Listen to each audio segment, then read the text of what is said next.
C'est un vrai sujet pour moi, la capacité à développer la capacité d'action des collaborateurs. C'est à mon sens un sujet essentiel, si ce n'est peut-être l'enjeu numéro 1 en fait, des entreprises. Quelle que soit leur taille, leur organisation ou leur modèle économique. Ça fonctionne aussi bien pour le lucratif que le non lucratif.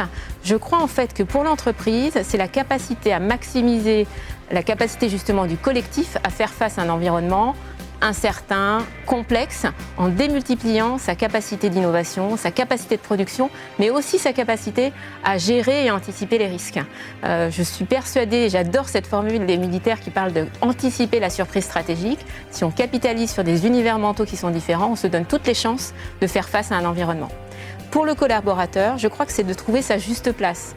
La juste place, c'est là où lui se sent le plus utile et là où finalement il est le plus utile pour l'entreprise. J'adore cette phrase de Spinoza qui dit « Quand chaque homme est le plus utile à lui-même, alors tous les hommes sont les plus utiles les uns aux autres. » Et je crois que ça résume assez bien les choses. Alors concrètement, c'est créer les conditions pour que chaque collaborateur, ou groupe de collaborateurs d'ailleurs, puisse pleinement assumer ses responsabilités. Je crois en fait qu'il y a 4 ingrédients, à mon sens, qui me paraissent importants. D'abord, c'est une gouvernance claire et partagée. Ça paraît peut-être altruiste, mais c'est finalement le cadre et les règles du jeu. C'est une vision claire de la raison d'être de l'entreprise, pourquoi elle existe, pourquoi elle devrait continuer à exister, quels sont ses enjeux.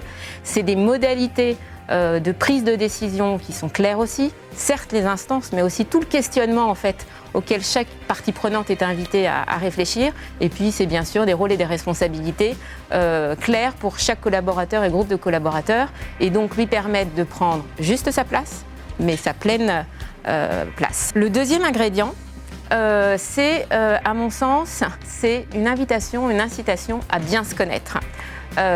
Les dispositifs sont extrêmement nombreux. Au-delà de faire appel à job crafting, c'est la formation, le coaching, les séminaires, etc.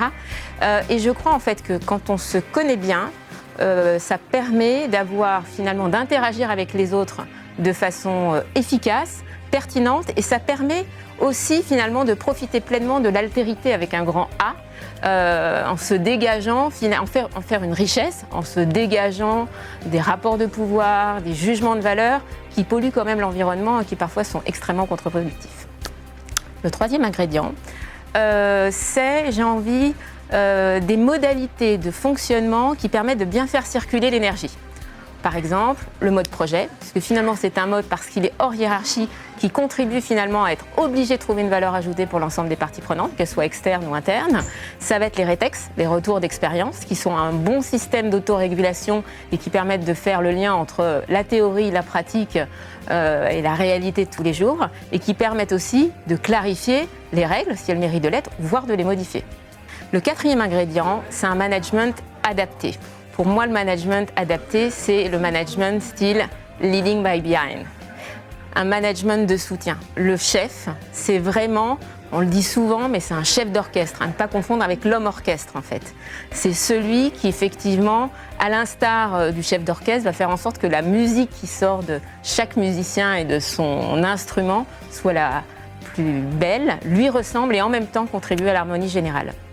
Et plus on a confiance en soi, plus on est en capacité de faire confiance aux autres. Et à tous les niveaux, j'ai pu noter, en tout cas dans mon expérience, que ça restait un vrai sujet. Et j'aime beaucoup la phrase de Steve Jobs qui dit « Nous recrutons des gens intelligents pour nous dire ce que nous avons à faire et non pas pour leur dire ce qu'ils ont à faire ».